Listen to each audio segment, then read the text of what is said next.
Lavina, could you share your wisdom about startup funding and yeah, how do we go about this in South Africa? It hasn't been the easiest because I mean, I've tried starting so many businesses and I've tried applying for funding in so many businesses and I'm still at it. So help us crack the code, please. Yeah, absolutely. So, we got to understand in this landscape that we talk about, foundations, we talk about development organizations, we talk about angel investors, and we talk about early VCs. And that's your landscape of the types of, people or organizations that you could possibly approach, right? That's the first thing. So understanding who you need to and at what point it becomes really important. And then there's something that I call the alignment tool, the investment alignment tool. Now, that is something where you've got to match your business, the phase and the stage that you're in, together with what the investors are willing to offer. And, this is probably going to sound like a bit of a shocker, but as startups, and I've been a previous founder, you can actually say no, right? There is power in that. So, I urge people to really go out and do research in terms of, understanding who their relative investors are. Research. Know who they are, know what do they generally invest in, know what the latest companies that they have invested in, how much, understand them as well as an individual, as a person, as much as a company that is investing in yours, right?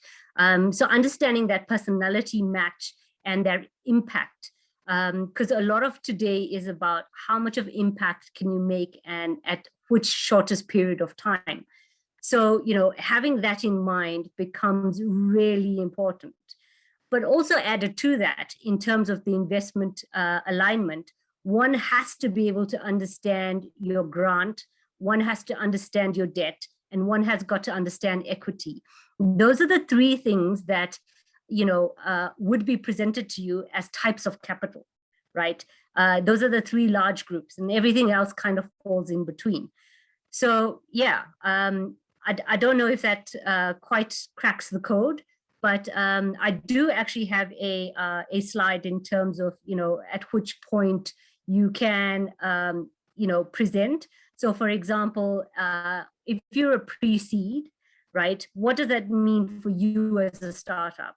Pre-seed means that you need to be able to be MVP ready, right, before you approach a funder. Some people get it lucky where they get investments way earlier than that. And then you get seed, and seed is literally where you have market gain or market traction, right? And then in your seed round or Series A, that is very much about the scaling up, right?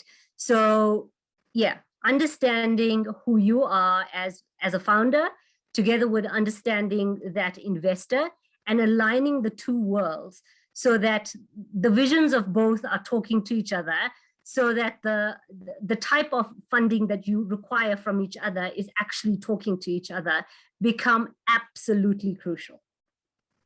Great. Thank you very much. Those are absolute, yes, that cracks the code, and we would like to see that the presentation. So you've got a slide for us. Are you able to share that with us, Lavina?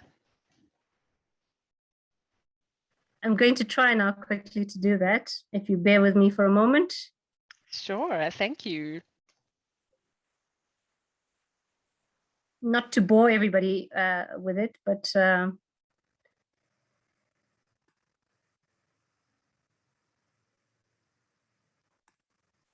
we go. Does that become a lot easier to look at? Can you see that? Yep, we can see it. Thank you. Okay, great.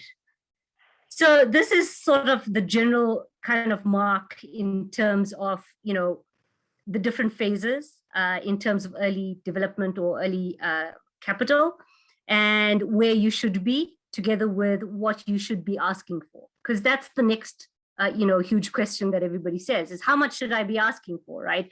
But there's a whole lot of stuff that needs to happen before you actually get to that point.